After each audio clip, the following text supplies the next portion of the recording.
નમસ્કાર બીટીવી ન્યૂઝમાં હું છું આપની સાથે હિરલ મહેતા। વનેક્સ બેટ અને બીટીવી ન્યૂઝ દ્વારા પ્રસ્તુત વિશેષ કાર્યક્રમમાં ક્રિકેટ પ્રિડિક્ટામાં આપનું સ્વાગત છે। ક્રિકેટ પ્રિડિક્ટા કાર્યક્રમમાં આપણે આઈપીએલ સિઝનની તમામ મેચ, સ્ટેડિયમ, ટીમ અને ખેલાડીઓના પરફોર્મન્સને આધારે દરેક મેચમાં જીત હારનું આંકલન કરીએ છીએ અને આજે આઈપીએલ સિઝન 2024ની 35મી મેચ દિલ્હી કેપિટલ્સ અને સનરાઇઝર્સ હૈદરાબાદ વચ્ચે દિલ્હીના અરુણ જેટલી સ્ટેડિયમમાં રમાશે।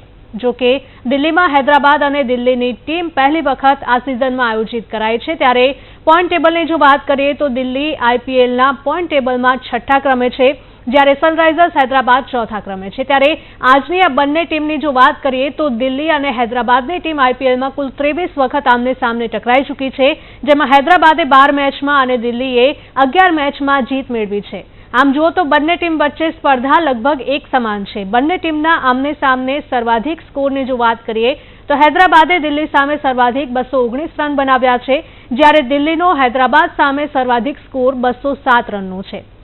ત્યારે આમ સર્વાધિક સ્કોરમાં પણ બંને ટીમ વચ્ચે મુકાબલો કાંટાની ટક્કર જેવું હશે। ત્યારે આજની દિલ્હી અને હૈદરાબાદની મેચ અરુણ જેટલી સ્ટેડિયમમાં યોજાનાર છે। ત્યારે પીચ રિપોર્ટની જો વાત કરી લઈએ તો દિલ્હીના અરુણ જેટલી સ્ટેડિયમની પીચ ચોક્કસ સમય માટે ધીમી અને બાદમાં ઉછાળા માટે જાણીતી હતી। જો કે વર્લ્ડ કપ બાદ આ પીચને બદલવામાં આવી નવી બનાવેલી આ પીચ બેટ્સમેન માટે વધારે અનુકૂળ છે, જેના કારણે અરુણ જેટલી સ્ટેડિયમમાં હાઈ સ્કોરિંગ મેચ જોવા મળી શકે છે। ત્યારે આઈપીએલના ઇતિહાસમાં અરુણ જેટલી સ્ટેડિયમમાં કુલ 85 મેચ રમાઈ છે, જેમાં પ્રથમ બેટિંગ કરનાર ટીમ 38 મેચ જીતી છે, ત્યારે રનનો પીછો કરનાર ટીમે 46 મેચ જીતી છે, જ્યારે પ્રથમ દાવનો સરેરાશ સ્કોર છે તે 167 રનનો છે, જ્યારે બીજી ઇનિંગનો સરેરાશ સ્કોર છે તે 152 રનનો છે। ત્યારે આમ પહેલા બેટિંગ કરનાર ટીમનો જીતનો સ્કોર રનનો પીછો કરનાર ટીમ કરતાં ઓછો છે, તેવામાં ટોસ જીતનાર બોલિંગ કરી શકે છે।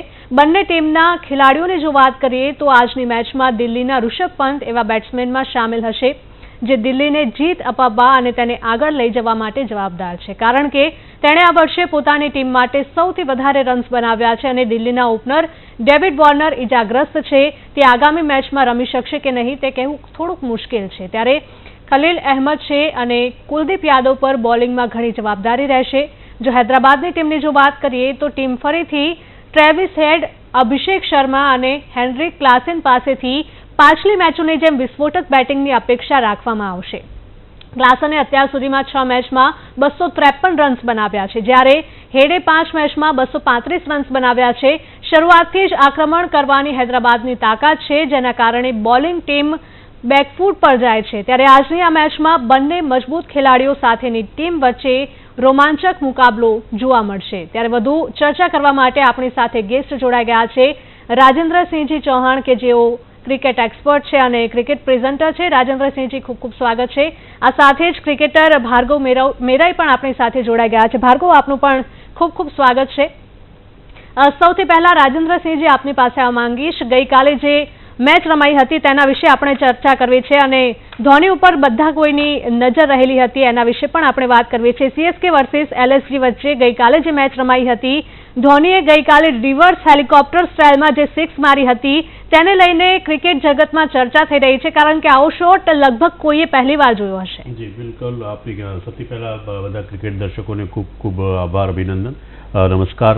કાલની મેચની વાત કરીએ તો જ્યારે ચેન્નઈની ટીમ ત્યાં પહોંચી લખનૌના એકારા સ્ટેડિયમ પર, બધા જે ક્રિકેટ પંડિત, જે એક્સપર્ટ, બધાને એવી આશા હતી કે આ મેચ સીએસકે આરામથી જીતી જશે, પણ જેમ જેમ મેચ રમવામાં આવી, પણ ખાસ એક તમે જોયું હશે મેચની બાબત, હું અને ભાર્ગવભાઈ આપણે સાથે ડિસ્કસ કરીશું, પણ ખાસ કરીને તમે જોયું કે જે એકારા સ્ટેડિયમ, એ આખું સ્ટેડિયમ યલો જ હતું પૂરું સીએસકેનું। એ ફક્ત એક જ માણસને કારણે, એવું નહીં કે સીએસકેને ફેવર કરતા, એ ફક્ત ધોનીને કારણે આખું જે સ્ટેડિયમને, કાલે પણ મેં કીધું હતું ધોની ક્યાં બી જાય, ભલે કેલકાટામાં જાય કે રાજસ્થાનમાં જાય કે મુંબઈમાં જાય, એ ધોની જ લાગે છે। અમુક લોકો એવા હોય છે કે સુપરસ્ટારથી બી ઉપર, યા સુપરમેન જેને કહી શકીએ છીએ, અને ધોનીની બેટિંગ જોવા માટે ઘણા બધા લોકોને એમ કહેવું હતું કે અમે લખનૌના છીએ, પણ ઓનલી ધોનીને કારણે અમે આ યલો કલરમાં જોવામાં મળીએ છીએ।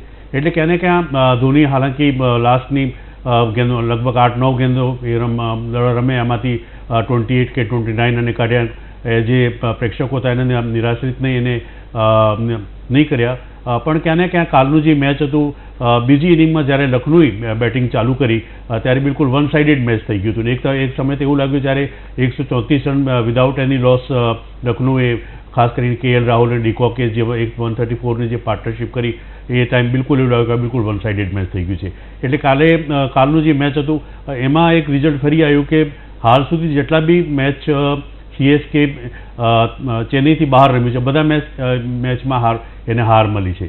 એટલે હવે આવવાવાળા જે મેચો છે એ ક્યાં ને ક્યાં ચેન્નઈ સુપર કિંગ્સને બહુ ધ્યાનથી રમવા પડશે, એને જીતવું ઘણું જરૂરી છે. કારણ કે આવવાવાળા 3 યા 4 મેચ છે ત્યાં ચેન્નઈના ચેપોક સ્ટેડિયમ પર છે. આઈ હોપ કે 5 વખત જે ટીમ જીતી ચૂકી છે એ પછી ફરી કમબેક કરશે અને ક્યાં ને ક્યાં બીજા કે ત્રીજા પોઝિશન ઉપર આવવાની પૂરી કોશિશ કરશે. જી બિલકુલ. ભાર્ગવ, આપની પાસે આવવા માંગીશ. ગઈકાલે જે મેચ હતી CSK વર્સિસ LSG વચ્ચે, શું કહેવું છે આપનું? ધોની વિશે શું કહેશો?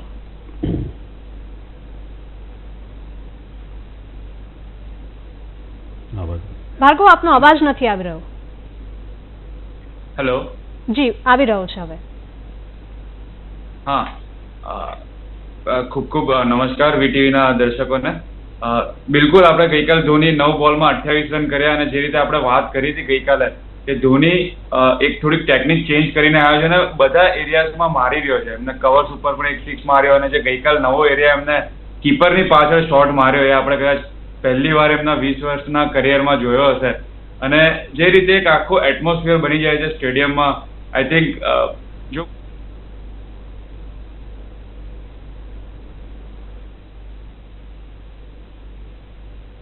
ફીલ આવી રહી છે એક નેક્સ્ટ ટુ નન છે. સો આઈ થિંક બહુ મજા આવી મેચ જોઈને. અને જે રીતે ધોની બેટિંગ કરી રહ્યા છે, જો ઇન્ડિયા એને કન્વિન્સ કરી શકે વર્લ્ડ કપ માટે તો એનાથી સારું કંઈ ના હોય. જી બિલકુલ. આ સાથે જ ગઈકાલના મેચની જો આપણે વાત કરીએ તો CSK વર્સિસ LSGની જે મેચ હતી તેમાં લખનૌની જીત થઈ છતાં પણ પોઈન્ટ ટેબલમાં જોઈએ આપણે તો એમાં કોઈ પણ ફેર નથી પડ્યો. રાજેન્દ્રસિંહજી, આપને પૂછવા માંગીએ, LSG ટોપ 4માં પણ હજુ સુધી નથી પહોંચી શકી, શું કારણ? કારણ તો મેન એ છે, પણ કાલની જે મેચ લખનૌ અને CSKના વચમાં રમવામાં આવી એમાં KL રાહુલે પહેલે ટોસ જીતી અને ટોસ જીતીને પહેલી વખત એવું કર્યું કે એને પહેલે બોલિંગ લીધી અને સામેવાળી જે ટીમ હતી એની બેટિંગ માટે આમંત્રિત કર્યું. પણ ક્યાં ને ક્યાં એનું જે આ જે નિર્ણય હતું એ સાચું સાબિત થયું. કારણ કે મોસ્ટલી લખનૌમાં શું થાય છે, એક તો જે ગ્રાઉન્ડ છે એ બહુ મોટો છે અને ડ્યુનું એટલો પ્રભાવ નથી જોવા મળતું, પણ હવે એવું લાગે છે કે ક્યાં ને ક્યાં ડ્યુનો પ્રભાવ જોવા મળે છે. એટલે હાલ સુધી જે મેચ રમવામાં આવ્યા છે, હાલાંકિ કોલકાતાના સામે જે મેચ હતી 8 વિકેટથી હાર્યા હતા, પણ કાલની મેચ CSKના સામે જીતીને એ કહેવામાં અર્થ એ છે કે હવે થોડુંક જે LSGની જે ટીમ છે, જે બેટિંગ ઓર્ડર પણ બોલિંગ વાઇઝ બી બહુ સારી કરી. ખાસ કરીને જે કુણાલ 2 વિકેટ કાઢ્યા સ્પિનર તરીકે, એના સાથે રવિ વિષ્ણુએ પણ 1 વિકેટ કાઢ્યું. એટલે હવે મને એવું લાગે છે કે એની બેલેન્સિંગ ટીમ આવશે અને આવવાવાળા જે મેચો છે એમાં સારું પરફોર્મન્સ કરીને LSG પણ એક ક્વોલિફાયરમાં એક ચુનૌતી પેશ કરી શકે છે. જી બિલકુલ. ભાર્ગવ, જે પ્રકારે કાલે CSK રમ્યું છે તેને લઈને CSKના ફેન્સ ક્યાંક ને ક્યાંક નારાજ જોવા મળી રહ્યા છે, કારણ કે ચેન્નાઈની જે ટીમ છે ખૂબ મજબૂત માનવામાં આવે છે અને એટલી આસાનીથી તેની હાર નથી મળતી. પરંતુ ગઈકાલની મેચમાં લખનૌ સામે તેને કારમી હારનો સામનો કરવો પડ્યો હતો. CSKની હારના કયા કયા કારણો આપને લાગી રહ્યા છે? જી બિલકુલ. જે રીતે ગઈકાલે રાજેન્દ્રજી સાથે ડિસ્કસ કરી રહ્યા હતા કે કદાચ મોઇન અલીનું ઇન્ટ્રોડ્યુસ થાય, બીકોઝ LSGમાં ડિકોક અને નિકોલસ પુરન 2 લેફ્ટ હેન્ડેડ બેટ્સમેન છે અને એની સામે આપણે તરત મોઇન અલીને જોઈ શકીએ છીએ. પણ હું ગઈકાલે થોડો સરપ્રાઈઝ થયો કે મોઇન અલીને બહુ છેલ્લે બોલિંગ આપવામાં આવી અને જ્યાં સુધી ડિકોક સેટ થઈ ગયા હતા. જો એમને શરૂઆતમાં બોલિંગ આપવામાં આવ્યો તો KL રાહુલને પણ ખબર છે કે મેક્સવેલ આઉટ કરીને ગયા હતા બિંગ ઓફ સ્પિનર. સો હું થોડો સરપ્રાઈઝ હતો કે કદાચ મોઇન અલીથી સ્ટાર્ટ કરે અને ડિકોક અને પુરન પર થોડું એટેક કરે, પણ બહુ લેટ બોલિંગ મોઇન અલીને ઇન્ટ્રોડ્યુસ કરવામાં આવ્યો ત્યાં સુધી ડિકોક પણ સેટ થઈ ગયા હતા અને ગેમ ખાસી ડ્રિફ્ટ થઈ ચૂકી હતી CSKથી. જી ભાર્ગવ, કાલની મેચની આપણે વાત કરીએ તો એ જોવામાં આવ્યું કે કાલે KL રાહુલ અને ડિકોક બહુ સારી પાર્ટનરશિપ કરી અને ખાસ કરીને હજુ પણ પહેલાં એવું ખ્યાલ હતું કે CSKની જે બેટિંગ છે એમાં કાલે બી મેં આપણી સાથે ચર્ચા કરી, રુચિ રવિન્દ્ર એક વખત ફરીથી ફ્લોપ થયો, એના સામે દુબે બી કાલે થોડો અનયુઝ્યુઅલ લાગી રહ્યો હતો જેટલો એનું પેલું છે. મોઇન અલીને બેટિંગમાં બી થોડો નીચે મોકલવામાં આવ્યો, કારણ કે આમ જાડેજા મોસ્ટલી પાવર પ્લેમાં નથી આવતો, પણ કાલે જાડેજાને પણ પાવર પ્લેમાં એને આપવું પડ્યું. આપને એવું લાગે છે કે ક્યાં ક્યાં થોડુંક લેકિંગ છે CSKની બેટિંગ ઓર્ડરમાં? ના બિલકુલ, આપણે જે રીતે વાત કરી હતી કે જો કદાચ મોઇન અલી રમશે તો જો સચિન રવિન્દ્ર જે ફોર્મમાં નથી ચાલી રહ્યો તો એની જગ્યાએ મોઇન અલી આવી શકે છે તરત 3 નંબરે. પણ એ બહુ લેટ બેટિંગમાં, રવિન્દ્ર જડેજા ઉપર બેટિંગમાં આવે છે, એમની યુઝ્યુઅલ પોઝિશન નથી, થોડો ટાઈમ લે છે. સો આઈ થિંક સાચી વાત છે કે જે રીતનું કોમ્બિનેશન આપણે એક્સપેક્ટ કરી રહ્યા હતા ક્યાંક ને ક્યાંક એ ચૂક થઈ છે CSK થી ગઈકાલની મેચમાં. પણ ઓબ્વિયસલી હવે એ લોકો પાછા પોતાના હોમ ગ્રાઉન્ડમાં જશે ને જ્યાં એ લોકો બહુ ફેવરિટ છે જીતવા માટે.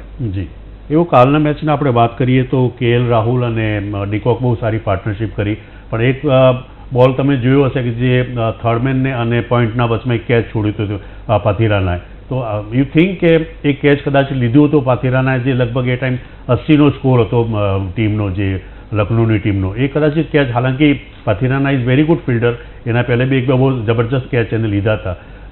એના સાથે અમે કાલે જોવામાં આવ્યું કે મોસ્ટલી જે શોટ છે એ ડિકોક અને KL રાહુલે એ બંને મોસ્ટલી ગ્રાઉન્ડ શોટ્સ વધારે રમ્યા હતા. તો એના બંનેની જે બેટિંગ, કારણ કે ડિકોક એના પહેલાંથી 2 મેચમાં એટલું સારું પરફોર્મન્સ નહીં કરી શક્યો હતો, પણ કાલે બહુ સારી પરફોર્મન્સ કરી ડિકોક. 43 બોલ્સમાં હી ગોટ 53 રન્સ. અને KL રાહુલ માટે પહેલાં બી મેં કીધું હતું કે એ જે ઓપનિંગ કરે છે જે 70+ યા 80 લગભગ સ્કોર મળવો જોઈએ એ કાલે એને ભણાવ્યો. તો તમને લાગે છે કે કાલે KL રાહુલે એક બહુ મોટી ભૂમિકા નિભાવી LSG માટે? હાલમાં એક્સપર્ટ જે કમેન્ટેટર એ બી કહી રહ્યા કે કોહલી અને રોહિત શર્માને પછી KL રાહુલ જ છે જે કે ઇન્ડિયાના બેસ્ટ 3 બેટ્સમેનમાં એની ગણતરી આપણે કરી શકીએ. કેવું લાગ્યું KL રાહુલની બેટિંગ કાલ આપણે? ના બિલકુલ સાચી વાત છે. જે રીતે તમે ગઈકાલ કહી રહ્યા હતા રાજેન્દ્રજી કે KL રાહુલ પાસેથી આપણે એક મોટી ઇનિંગ એક્સપેક્ટ કરી રહ્યા છે, being a opener batsman 70, 80, 100 run કરે જેથી ટીમને ઘણો ફાયદો થાય. અને કદાચ KL રાહુલે તમારી વાત સાંભળી લીધી છે VTVના માધ્યમ થ્રુ, અને બિલકુલ એકદમ ઝોનમાં લાગી રહ્યા હતા. ખૂબ જ પ્રોપર ક્રિકેટિંગ શોટ્સ રમ્યા છે, જે રીતે તમે કીધું કે ground shots, over the covers, straight shots. તો કશું ફંકી નથી કર્યું, કોઈ T20ના ફંકી શોટ્સ નથી રમ્યા, જસ્ટ ક્રિકેટિંગ નોર્મલ શોટ્સ રમ્યા છે. અને પીચ પણ એ રીતની હતી કે જ્યાં તમે સારા શોટ્સ રમો ત્યાં તમારે વેલ્યુ હતી. તો બિલકુલ KL રાહુલે એકલા હાથે એક આધાર સ્તંભ હતા આ ચેઝમાં. જો એ કદાચ વચ્ચે આઉટ થઈ ગયા હોત તો પછી આખી ગેમ ચેન્જ થઈ શકી હોત. અને ડિકોક જે હમણાં એટલા ફોર્મમાં સારા ટચમાં નથી ચાલી રહ્યા એમના યુઝ્યુઅલ સ્ટાન્ડર્ડ પ્રમાણે. તો KL રાહુલની આ ઇનિંગ ડિકોકને પણ અલાઉ કર્યું કે પોતે 50 રન કરે, અને મે બી કમિંગ મેચીસ ડિકોક પણ પોતાનો એ ટચ મળી જાય અને એ પણ આ રીતનું પરફોર્મન્સ કરી શકે. જી, હવે આજની મેચની થોડી આપણે વાત કરીએ તો જે પહેલાં ફિરોઝશાહ કોટલા મેદાનના નામથી પરિચયમાં હતું, પણ હાલમાં એને અરુણ જેટલી સ્ટેડિયમ કહેવામાં આવે છે.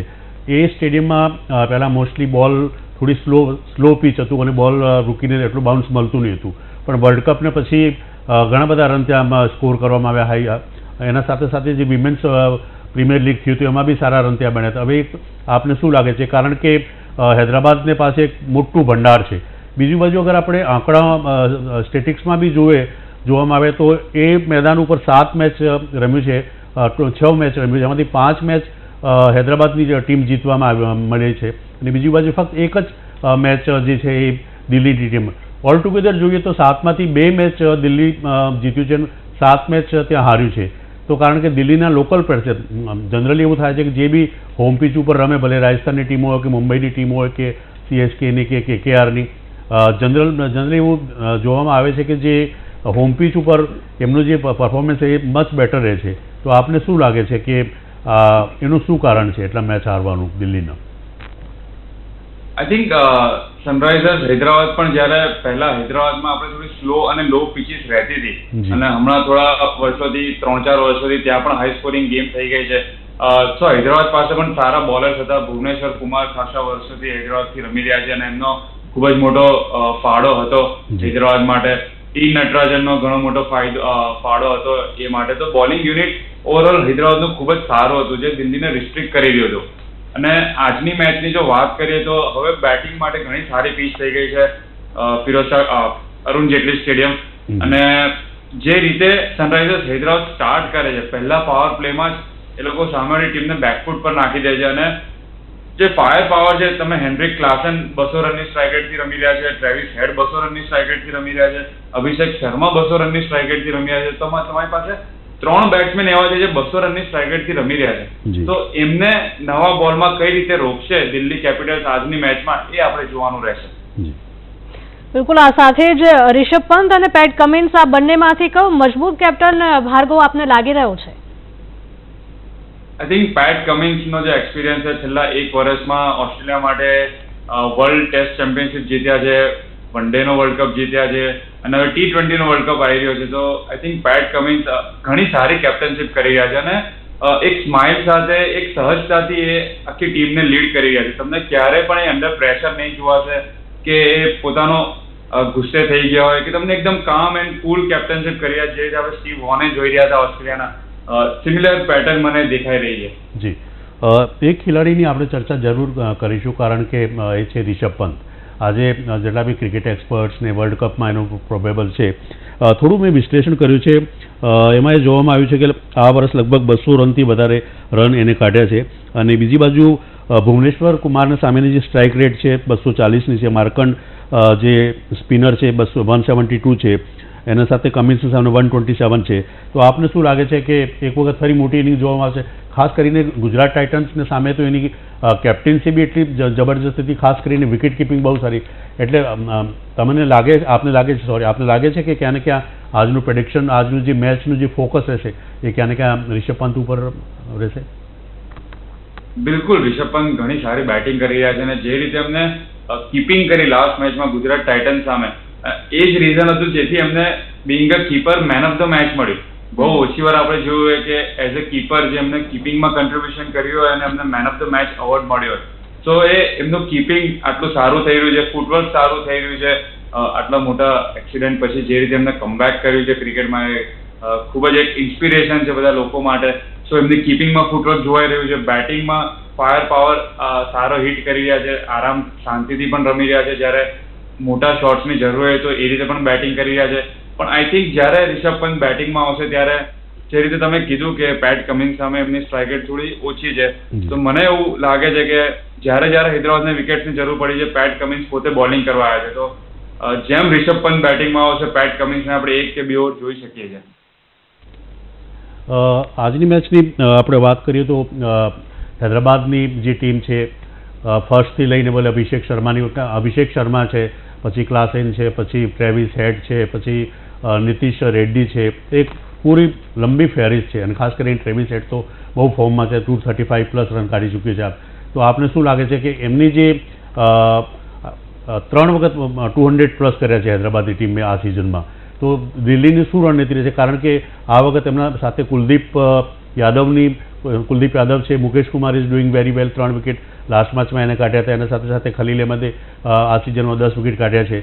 તો શું રણનીતિ રહેશે? આ બધા બેટ્સમેન જે એટલા મોટા નામ છે, and they are doing very well, લગભગ 3 મેચોમાં 200+ કાઢ્યા છે. તો રિષભ પંતની બોલિંગમાં શું એનું સ્ટ્રેટેજી રહેશે? ના, બિલકુલ, જે રીતે આપણે વાત કરી કે લાસ્ટ મેચમાં ગુજરાત ટાઇટન્સને રિસ્ટ્રિક્ટ કરવા માટે એમને નવા બોલ્સથી વિકેટ લીધી, અને જે રીતે ઈશાંત શર્માએ કમબેક કર્યું છે લાસ્ટ મેચમાં, ઘણી સરસ બોલિંગ કરી હતી. ખલીલ અહેમદ સારી બોલિંગ કરી રહ્યા છે through out the tournament, 10 wicket થઈ ગઈ છે. ઈશાંત શર્માની 6 વિકેટ થઈ છે, અને કુલદીપ યાદવ બહુ જ ઇકોનોમિકલી 6 રનની 100થી રન્સ આપી રહ્યા છે. સો આઈ થિંક નવા બોલ્સથી વિકેટ લેવાની ટ્રાય કરશે, અને જેમ કુલદીપ યાદવ આવશે પાવર પ્લે પછી, તો પછી બહુ 6 રનની ઇકોનોમીથી જ રન કરી રહ્યા છે, અને હૈદરાબાદ એમને ચાન્સ લેવાની ટ્રાય કરશે, તો ત્યારે વિકેટ પડી શકે છે. તો આઈ થિંક નવો બોલ ક્રુશિયલ રહેશે, અને કુલદીપ યાદવ કઈ રીતે બોલિંગ નાખે છે એ બંને પર મદાર રહેશે રિષભ પંતનો. જી બિલકુલ, રાજેન્દ્રસિંહજી, આપને પૂછવા માંગીશ કે આજે જે સ્ટેડિયમમાં મેચ છે તે સ્ટેડિયમ વિશે આપનું શું માનવું છે? એની પીચ કેવી છે? બેટ્સમેન ફ્રેન્ડલી કે પછી બોલર્સ ફ્રેન્ડલી? શરૂઆતમાં મેં આપને બતાવ્યું હતું કે આજે અરુણ જેટલી સ્ટેડિયમનું જે પીચ છે, એક તો મેદાન થોડું એનું જે નાનું છે સ્પીયર વાઇઝ, એટલે જ્યાં સારા બેટ્સમેનો જે હિટિંગ બેટ્સમેનો હૈદરાબાદ કને એક આખી લાંબી ફેરી છે. અભિષેક શર્મા છે, એના પછી ટ્રેવિસ હેડ છે, એના પછી ક્લાસેન છે. ક્લાસેનનું તો બહુ મોટું ક્લાસ છે, લગભગ મેક્ઝિમમ 6 બી ક્લાસેન જ માર્યા છે આ સિઝનમાં. બીજી બાજુ પંતનો આપ જુઓ, પંતની જે ટીમ છે, પંત સારો છે. પછી ઓસ્ટ્રેલિયાનો જે એક નવો ફ્રેઝર કરીને બેટ્સમેન આવ્યો છે, એ બી બહુ હાર્ડ હિટર છે. એટલે ક્યાં ને ક્યાં બેટ્સમેન માટે આ ફેવરેબલ હશે. હાલાંકિ શરૂઆતમાં વર્લ્ડ કપથી પહેલાં ક્યાં ને ક્યાં આ જે હતું પીચનું ઉછાલટું નહીં હતું બોલર્સ માટે અને સ્લો પિચ રહેતું હતું. પણ વર્લ્ડ કપ જે લિમિટેડ ઓવર્સનું 50 ઓવર્સનું જે વર્લ્ડ કપ થયું હતું, જે મેચ ત્યાં રમવામાં આવ્યા ત્યાં સારું સ્કોરિંગ હતું 400ના આજુબાજુમાં. એટલે ક્યાં ને ક્યાં મને એવું લાગે છે કે વગર બેટ્સમેન બોલર્સને બહુ ધ્યાનથી બોલિંગ કરવી પડશે, કારણ કે ભુવનેશ્વર કુમાર થોડી ફોર્મમાં આવી ગયો છે, પણ ભુવનેશ્વર કુમારને સામે પંતના જે મેં બતાવ્યું કે જે 242 સ્ટ્રાઇક રેટ છે. બીજી બાજુ ક્લાસેનનું જુઓ તો ક્લાસેન બહુ સારું કર્યું છે, પણ ક્લાસેન પણ મુકેશ કુમારને સામે એને બહુ સારી બેટિંગ કરી છે. એટલે જે હાર્ડ હિટર થશે, જેટલા મોટા ચોક્કા અને છક્કા મને લાગે છે કે આ મેચમાં જેમ બેંગ્લોરની પીચમાં જોવા મળે છે એવા આ મેદાન પણ ચોક્કા અને છક્કા મને જોવા મળશે. અને એ જ જે બી ટીમ પહેલાં બેટિંગ કરશે એને 200+ કરવામાં જરૂરી છે, કારણ કે મોસ્ટલી જે થયું છે, મોસ્ટલી જે મેચ 85 મેચ રમવામાં આવ્યા છે એમાં જે ચેઝિંગ કર્યું છે 48 ટાઈમ્સ જે ચેઝિંગ કર્યું છે એ ટીમ જીતી છે. એટલે 200+ તો કરવા જ પડશે આ મેદાનમાં જે પહેલી બેટિંગ કરશે. જી બિલકુલ ભાર્ગવ, આજે દિલ્હી અને હૈદરાબાદની જે મેચ છે તો બંને ટીમ કેટલા રન્સ બનાવી શકે છે, શું લાગી રહ્યું છે તમને? આઈ થિંક જે પણ પહેલી બેટિંગ કરશે એ લોકો 220-230 રનનો ટાર્ગેટ રાખશે માઇન્ડમાં. પણ હૈદરાબાદને આપણે જોયું છે કે 260-270 રન કરવાની કેપેસિટી રાખી શકે છે. સો આઈ થિંક જો હૈદરાબાદ બેટિંગ કરશે તો 230-240 રન્સ કરશે. જી, કાલની મેચની વખત ફરી આપણે વાત કરીએ ભાર્ગવભાઈ, તો કાલની મેચમાં આપણે જોયું કે બેટિંગ એટલી સારી થઈ નહીં CSKની. સાથે સાથે એમના બહુ સારી બેટિંગ, લખનઉ LSGની ટીમ બહુ સારી બેટિંગ કરી. પૂરોને બહુ સારું, ફક્ત 12 દડામાં એને 29 રન એને કાઢ્યા. ખાસ કરીને ડીકોક પાછો ફોર્મમાં આવી ગયું છે. પણ હવે ટાઈમ ટેબલમાં પોઈન્ટ ટેબલમાં આપ જુઓ તો રાજસ્થાન સૌથી ઉપર છે, કોલકાતાને 8 અંક છે અને એનો સરેરાશ બી રન રેટ બી 1.39, ચેન્નઈ ત્રીસરા પોઝિશન. હવે આપને શું લાગે છે કે કારણ કે કાલેથી પ્લેબેકનું પાછી શરૂઆત થઈ જવાની છે, જે ટીમો હારી છે એમને એક ફરી તક આપવામાં આવશે, તો આપને શું લાગે છે કે હવે ક્વોલિફાય કરવા માટે એવી કઈ 4 કે 5 ટીમો છે જે ક્વોલિફાય કરી શકે છે આ સિઝનમાં? આઈ થિંક આ વખતની સિઝન બહુ જ ઇન્ટરેસ્ટિંગ રહેશે, બીકોઝ તમે જોશો કે દરેક ટીમો વચ્ચે એટલું આંકડાનું અંતર નથી, અને જ્યારે પણ ટીમ પોતાના હોમ ગ્રાઉન્ડથી બહાર જાય છે તો મેચિસ જીતી નથી રહી. સો આઈ થિંક આ વખતનું IPL બહુ જ ઇન્ટરેસ્ટિંગ રહેશે. દર વખતે 1, 2, 3 ટીમ ડિસાઇડ થઈ ગઈ હોય છે અને ચોથા ટીમ માટે કોમ્પિટિશન થતી હોય, પણ આ વખતે ખાલી એક ટીમ જ રાજસ્થાન રોયલ્સ ઘણું સારું રમી છે, બાકી બધી ટીમ ઓલ અરાઉન્ડ નજીક છે. તો આઈ થિંક આ સમયે એ પ્રિડિક્ટ કરવું બહુ જ અઘરું રહેશે કે કઈ ટીમ જશે, પણ બધી ટીમ માટે ચાન્સ છે. Even RCB can also comeback, જે રીતે આપણે આગળ જોયું છે કે KKR 7માંથી 7 મેચ જીતીને એકવાર એમને કમબેક કર્યું છે સિઝનમાં. તો એ રીતે બીકોઝ પોઈન્ટ ટેબલમાં એટલો ડિફરન્સ નથી, બધી ટીમો 8 પોઈન્ટ, 6 પોઈન્ટ, 4 પોઈન્ટની આસપાસ છે, તો કોઈ પણ ટીમને ચાન્સ છે, જે પણ હવેથી સારું રમશે એ લોકો ક્વોલિફાય થઈ શકે છે. જી બિલકુલ, આજની મેચ પોઈન્ટ ટેબલમાં કોઈ ફેરફાર લાવશે ખરી, શું લાગી રહ્યું છે રાજેન્દ્રસિંહજી આપ? જી, અગર કદાચિત હૈદરાબાદ તો મને લાગે છે કે ફેવરેબલ છે આજની મેચ જીતવા માટે. પહેલાના રેકોર્ડ જોવામાં આવીએ તો બી 6માંથી 5 મેચ હૈદરાબાદ જીતી છે, તો નેચરલી એ મેચ, કારણ કે હૈદરાબાદ 6 જ મેચ રમી છે, બાકી most of the team 7 match એ લોકો રમી ચૂક્યા છે. એટલે હૈદરાબાદ અગર આજે 2 પોઈન્ટ જીતે તો લગભગ બીજા પોઝિશન ઉપર આવી જશે, બીજા પોઝિશન KKR છે. એટલે આઈ થિંક આ વખતમાં જે SRHની જે ટીમ છે, હૈદરાબાદની ટીમ છે, એ પૂરી ટ્રાય કરશે, કારણ કે એમના કરીને બેટિંગ બહુ સારું છે, બોલિંગ બી ઠીકઠાક છે. એટલે હૈદરાબાદ અગર 2 પોઈન્ટ એને મળે તો ક્યાંક કંઈ સેકન્ડ પોઝિશન ઉપર આવશે, એને એવું મને લાગે છે. જી બિલકુલ ભાર્ગવ, કઈ ટીમની શક્યતા આજે તમને વધારે દેખાઈ રહી છે? આ સિવાય પોઈન્ટ ટેબલમાં કઈ ટીમ ઉપર આવે તેવું લાગે છે? આઈ થિંક હું રાજેન્દ્રજીની વાતથી બિલકુલ સહેમત છું કે હૈદરાબાદ જીતવા માટે ફેવરેટ છે, પણ આપણે જે રીતે જોયું છે કે હોમ ટીમ્સને પોતાના હોમ ગ્રાઉન્ડ પર હરાવવું એટલું ઇઝી નથી.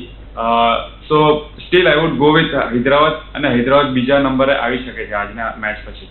જી બિલકુલ રાજેન્દ્રસિંહજી, આજે ટોસ જીતનારી ટીમ જે હશે એણે પહેલા બેટિંગ કરવી ફેવરેબલ રહેશે કે પછી બોલિંગ? આઈ થિંક ચેસ કરવું પહેલાં જ્યાદા, કારણ કે શું કે દિલ્હીમાં બી ડ્યુનું ક્યાં ને ક્યાં ઇફેક્ટ મળે છે. હાલ સુધી જેટલા મેચેસ રમવામાં આવ્યા છે એમાં મોસ્ટલી 1 કે 2 જે KL રાહુલે નિર્ણય લીધું હતું પહેલાં બેટિંગ, બાકી મોસ્ટ ઓફ ધ ટાઈમ્સ એ જોવામાં આ સિઝનમાં એવું જોવામાં મળ્યું છે કે મોસ્ટલી જેને ટોસ જીત્યું હોય પહેલાં ફિલ્ડિંગ લીધી હોય અને પછી બેટિંગ ચેઝિંગના પહેલાં. હાલમાં મેં આપણે કીધું જે બી 85 કેવા કંઈક મેચ ત્યાં ફિરોઝશાહ કોટલા અરુણ જેટલી સ્ટેડિયમ પર રમવામાં આવ્યા, એમાંથી 48 ટાઈમ્સે જે ટીમે ચેઝિંગ કરી હોય એ ટીમ જીતવામાં એને તક મળે છે. એટલે આઈ થિંક જે બી ટોસ જીતશે એ પહેલાં બોલિંગ આપશે લેશે એ ફેવર કરશે અને સામેવાળી ટીમને બેટિંગ માટે ઇન્વાઇટ કરશે. જી બિલકુલ. ભાર્ગવ, આપને પૂછવા માંગીશ કે ખાસ કરીને રિષભ પંતની જો વાત કરવામાં આવે તો એક એક્સિડન્ટ બાદ અને એક લાંબા સમયના આરામ પછી તેઓએ કમબેક કર્યું છે. તેમના પરફોર્મન્સમાં કંઈ પહેલા કરતા બદલાવ આપને લાગી રહ્યો છે કે કેમ? ના, આઈ થિંક એમનું પરફોર્મન્સ વધારે સારું થયું છે. જે રીતે કીપિંગમાં મૂવ કરી રહ્યા છે અને જે રીતે એમનું ફૂટવર્ક થઈ રહ્યું છે, ગ્લવ વર્ક છે, તો આઈ થિંક કીપિંગ એમની ઘણી સારી થઈ છે. અને બેટિંગમાં ઇનિશિયલી 1-2 મેચ થોડું લાગ્યું તો આટલા લાંબા અંતર પછી જ્યારે પણ કોઈ પ્લેયર કમબેક કરી રહ્યો હોય તો થોડો ટાઈમ લેતો હોય છે એ કન્ડિશનથી યુઝ ટુ થવા માટે. પણ હવે ધીમે ધીમે એમની બેટિંગ પણ એ પિકઅપ કરી રહી છે. જે એમનું યુઝ્યુઅલ સ્ટાન્ડર્ડ હતું, આઈ થિંક કીપિંગનું ઉપર ગયું છે અને બેટિંગ પણ એ સ્ટાન્ડર્ડ પર આવી રહ્યું છે. જી બિલકુલ. ભાર્ગવ અને રાજેન્દ્રસિંહજી, આપ બંને અમારી સાથે ચર્ચામાં જોડાયા તે બદલ આપ બંનેનો ખૂબ ખૂબ આભાર. Thank you. રોકાઈશું એક બ્રેક માટે.